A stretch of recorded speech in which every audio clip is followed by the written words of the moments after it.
I'm going to do this one quickly because it's a sort of something you have to do, but it's peed me off knowing this one. This is about the 8 passengers, family vlogger people in America. I think they're from Utah, Mormons. Puts me very much in mind of Lori Vallow. You must have heard of her, Ruby Franke, and her husband Kevin. They had 6 children. Was it Shari, Chad? I think the 2 youngest were Russell and Evie, and there's a couple of girls in between. I can't think what their names were. She's a very famous family vlogger. She's caused quite a lot of controversy over the years, and her 8 Passengers channel was taken down. I think it was taken down by her. But anyway, they've been abusing their kids for the clicks, haven't they? They put me very much in mind of that Mika Striker. Do you remember her? Straker, whatever her name was. She was a Mormon, wasn't she? I mean, correct me if I'm wrong, I don't know. She was either a Mormon, Jehovah's Witness. Yeah. And didn't she go out and adopt a Vietnamese boy and then give it back? Just a complete crank, you know? Yeah. Very much like the Barnetts, you know? So you've got a whole host of them over there in America. I pity you. Yeah, so should we just see what's happened? She's got herself arrested, and it's not before time, really. I'm sure you've all heard about it, and if you haven't, pop 8 Passengers into your search bar and it will come up. Are the court records. These are the only records that have been filed so far that will try to convince a judge that there's enough evidence, at least for right now, to bring formal charges. Today's video is an update on Ruby Franke's arrest. I also have audio from the police officers who arrived at the scene. Right. I'll credit whoever this is. I just picked one. There's hundreds up there. So this is her, Ruby Franke. She's it's a really weird case, but, you know, it very often is when you've got severe religiosity, much akin to the Vallows. It's just so bizarre. It's really out there, isn't it? With her, I've seen a lot of them over the years. I mean, I don't watch them, but sometimes they come up in a recommended. And years ago, I did see the one with Chad where, didn't he do a really, really cool trick on his little brother? Told him 2 o'clock in the morning that they were going to Disney and watched him get up, get dressed, get packed, put his sunglasses on, his shorts, all happy because they thought he was having a surprise holiday to Disney, and then just said, no, I was playing a prank on you, and he burst into tears. He was only a little kid, I don't know, about 6 years old. As I say, it puts me very much in mind of Daddy 5-0. Do you remember them? That was so painful watching that. I only watched one and made my mind up snap straight at the time what was going on. That was about 2016, I'd say. And it's so painful for me because the little boy they were abusing looked very much like my deceased son when he was young. He was a little red-haired, big brown eyes he was a beautiful child. And obviously I was still grieving my son at the time. And even talking about it now, I'm getting goosebumps. It's so upsetting watching them bully Cody, his name was. He wore glasses as well. I mean, it's just horrendous the way they treated that child. And quite rightly, they lost custody of him and his sister. Both him and his sister were the others in the family, if you know what I mean. They were othered because they had a different mother. So they were a blended family. I think some of the kids were hers, and 2 were his by a previous relationship. And it's the 2 that were his were just bullied by the whole family, the mum, the dad. It was more the little boy, and the older brothers used to bully him so chronically. It really made me wish that they lived in England so I could go and give them a piece of my blooming mind, you know. But what I do in that situation is I just don't watch them. I avoid them like the plague and just hope that all the hellhounds of Hades, you know, find them one day and the fleas of 1,000 camels infest their armpits type of thing, you get me? But anyway, this thing here, Ruby Franke, she's been very controversial over her years with her parenting. She's cruel, vindictive. I mean, it is really common nowadays for people to say, oh, they're a narcissist, and I play up to it as well. Oh, they've got this personality disorder, they've got that person. She's just an evil, vile, vindictive, horrible, wicked little bully. And I don't care what personality disorder she has or hasn't got. And anyway, she was with her husband, Kevin, who was a co-conspirator in all of this. I mean, he never once said, now, that's it, that's enough, these are my kids too. You've overstepped the mark, wind your bleeding neck in, leave the kids alone. He never. If anything, like a lot of narcissists, you know, in dysfunctional, toxic families, you get the leader, the kingpin. It was her. Everyone was after her attention. I do know what I'm talking about in this sort of situation. Very toxic. And one or two of the children are othered so that they're the targets for the rest of the family. And it was very often their little daughter, the youngest 5, Evie. And the next one was the little boy, Russell, who's just slightly older than Evie. Maybe a year or maybe 2, I'm not sure. But for some reason, the adults and the older children, not all the older children, but a good chunk of them would go along with bullying her.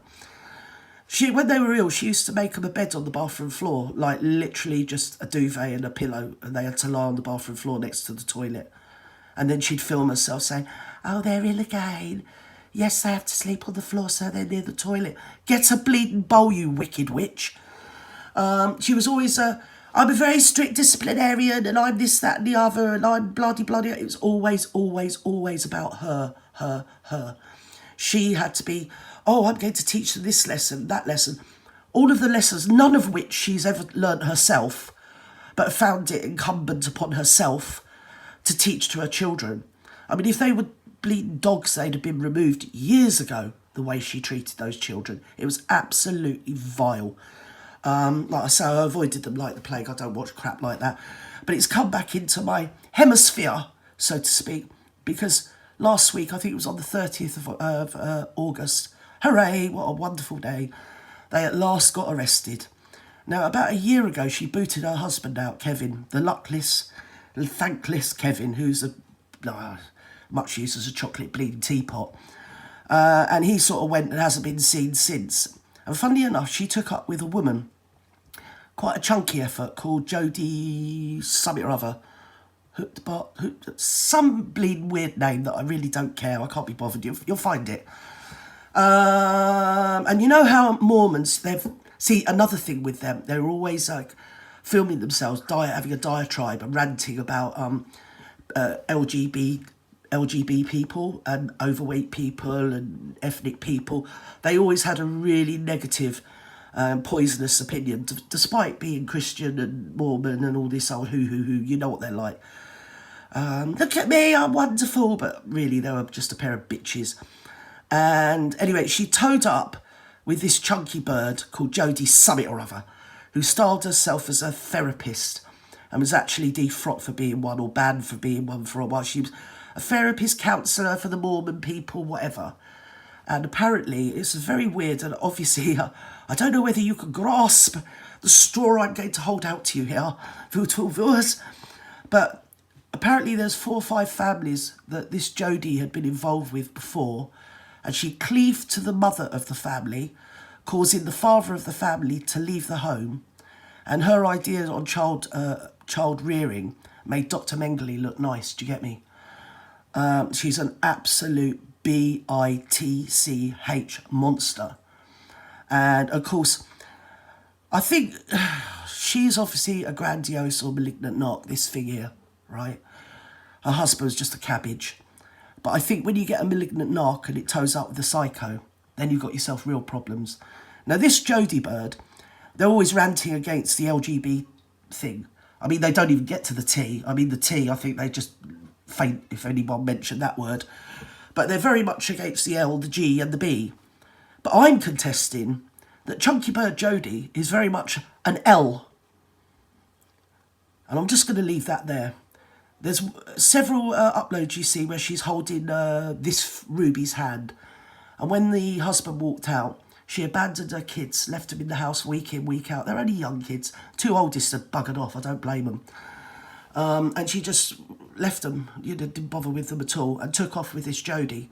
And they had some Mickey Mouse counselling thing, teaching parents how to be better parents and disciplinarians and all this old hooey. I mean, they're very Victorian type of attitude towards children. Cruel is another word. Abusive is also another word. Criminally abusive as well. But I think that there's something going on between her and Jodi. Yeah, very hypocritical. Almost like David Miscavige. You know how the Scientologists are very against the LGBT community? But oddly, he lives with Tom Cruise and neither of them have got wives. Do you get me, capiche? It's one of them, innit? It's also like L. Ron Hubbard. You know, he was very against the LG, wasn't he? But it was very well known that he used to like the young... That's why he had them all dressed in sailor uniforms and took them around on a yacht. And they were called the Sea Org. And it was just like lots of young boys in sailors' outfits. So it's kind of repressed sexuality, isn't it? And very often you find people that are very, very vehemently against something are actually hiding behind it, that they are it themselves, but just can't admit it, you get me? It's a case of the lady doth protest too much. Do you get me? And I think these two were involved in some sort of... They weren't just friends, that's just hooey. Basically, she got rid of Kevin and she took off with this other one and they were in the same sex relationship. And I don't care. Come for me. You know, I ain't got a pot to piss in. Good luck. But anyway, it won't happen because she's been arrested. She left the kids with this Jodi bird who lived in Utah. And I've seen the house they lived in was the most peculiar looking house that I've ever seen in my life. To me, it looked like a bug out. Or, especially in Britain, in post-war Britain, we had a lot of pillboxes, they were called. But they were basically gun turrets where the soldiers used to hide inside the concrete and fire the big anti-aircraft guns up at the aeroplanes as they flew over the coasts and over the country. And they were everywhere in Britain. I could still take my kids or my grandchild to places where there's still remnants of them. And this is what this Jodi's house looked like. If anything, it looked like a cross between a gun turret or a sort of 1950s idea of a nuclear bomb shelter. It didn't really look like a house at all, but or even a penitentiary. Actually, now I'm thinking of it, it does look a bit like some of the pictures I've seen of penitentiaries in America, if you go and have a look. But anyway, this thing here had left her kids.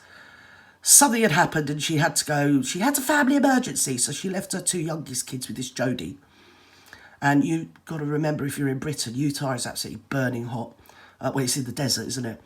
And one of the kids, I'd say, because it was a 12-year-old boy, I'd say that was Russell, because there's only two boys in the family. The oldest one's gone. And he was called Chad anyway, and he was much older. So it was Russell and Evie were left, and he managed to get out of a window of this penitentiary-styled house, and he was seen wandering around. Well, he went to one of the neighbours' houses, knocked on the door and asked for a drink of water. And he was emaciated, he had open wounds on his body, and he had gaffer tape, rope marks around his feet and his hands, and gaffer tape around his arms or something, and open wounds. And the person that answered the door was so distressed at the sight of him that she obviously rang the police. And she was very upset, and so they sent an ambulance round and took the boy to hospital, and then they attended the house and rescued Evie. Thank God, that poor child.